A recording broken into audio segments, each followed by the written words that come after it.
Greetings, YouTube. Um, Earlier today, I saw a news piece that one of the U.S. states, I don't remember which one, was considering a bill that would criminalize a teacher if they are aware and assist a student in social transitioning if that student is trans. And by social transitioning, they mean the student's appearance, their name, and their pronouns. Okay, these are all non-permanent things. They are simply how you dress, perchance they wear makeup or not. Uh, the name they may be using because they don't like the name they have. They would like to change their name, which is, I should point out, perfectly legal. You can actually go by another name so long as you are not trying to commit an act of fraud or avoiding legal repercussions because you are a criminal.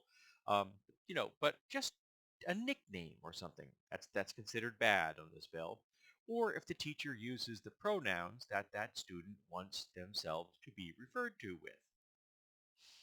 I'm cisgender. I go by he, him. That's not a big issue. It's on my profile on Instagram and YouTube. It's on my social. I have actually carry social contact cards in my wallet, and it says my name. It says he, him, and it gives the same information that's in the bottom of this video. My YouTube link, my DeviantArt link, my Instagram link. So it tells people who I am and where they can look at me on the online world.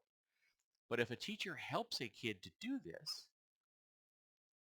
this bill says that they should be considered a sex offender and should be put onto the sex offenders list. Gender, regardless of what you want to define gender as, is not sexuality. It is not a sex act. It is gender.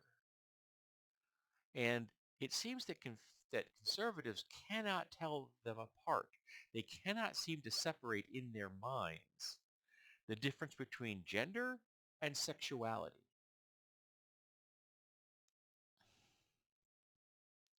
Nor can they probably deal with the concept of, emotional connections. Because someone could be emotionally attracted to another person, sexually attracted to another person, to different people for different reasons. Their sexuality could be a wide spectrum. Conservatives really don't like that. But none of those things have anything to do with gender. And your appearance doesn't have anything what to do with your gender. If I were to put a skirt on, it would be a man's skirt because I'm a man. That's how I identify. It wouldn't be me wearing women's clothing. It would be me wearing my skirt. If I chose to put on high heels, well, I'd break my ankle, but they would be my high heels. They would not be a woman's high heels. They would be mine. Not that I will ever try that. Um, but for conservatives, there is no distinction that between sex and gender. For them, if you appear masculine, that isn't just your gender. That is your sexuality. Their perception of the world is so incredibly, unbelievably binary.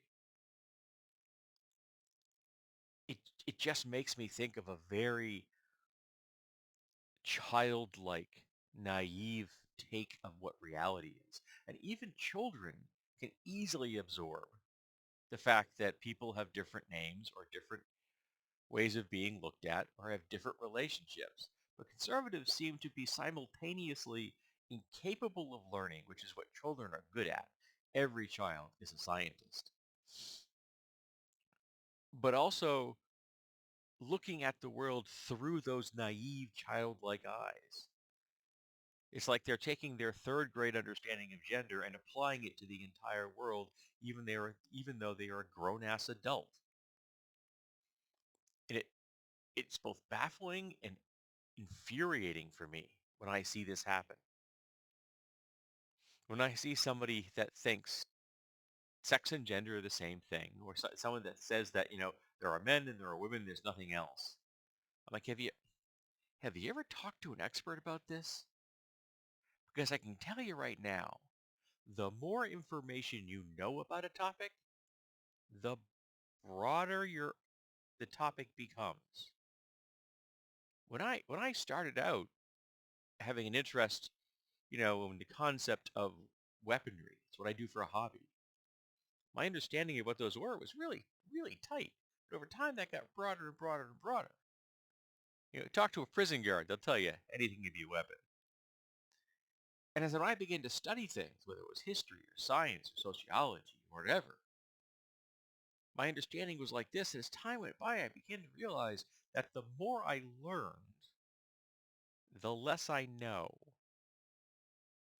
There was an example of somebody I saw on YouTube once, and they were talking about their kid who had taken a first aid course, and they had a first aid kit, and they got their little first aid kit, and they feel really confident that with this first aid kit they can handle the first aid situations that they come into contact with. Whereas their wife has this huge first response bag.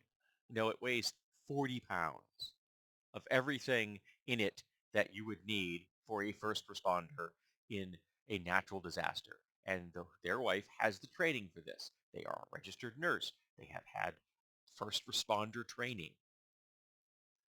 And she understands that she's going to encounter things that she has never going to seen before. She is not going to have the training and the equipment available to handle every situation. She just isn't. So, small amount of knowledge, incredibly high level of confidence, large amounts of knowledge, and the understanding that you will never know enough for every situation. And that's what sex and gender is. When you start to become looking at it, you realize that the definition of gender over the course of our species has always been very broad. Just as appearance is very broad. There are parts of the world outside the Western framework where men dress very differently, and it's considered completely appropriate for them to dress like that because within their culture, nobody cares if they have something that looks vaguely like a skirt on, because that's what they've always worn. And it angers me that conservatives will do everything they can to shove everyone into the iron bed. And if you don't fit the iron bed, they will stretch you until you do. And if you're too big, they will cut off your feet to make sure that you fit in that iron bed. And if you die in the process, well, that's just the way it is. You have to fit the iron bed.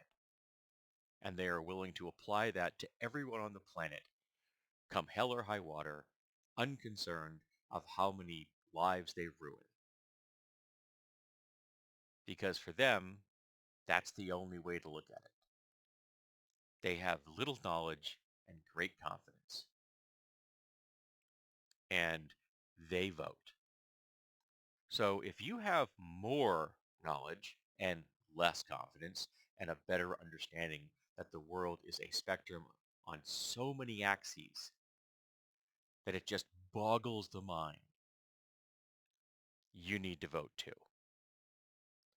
And I know that there's many reasons that you don't want to vote blue. I get it. I do. But if you have loved ones or even just you're not a bigot, if if you wear one of these because you're an ally, you have to vote blue. Because the people that are voting red want to put teachers on sex offender lists because they refer to a kid by the pronouns that that child wants. That is wrong. It is twisted. And we have to do everything in our power to stop it.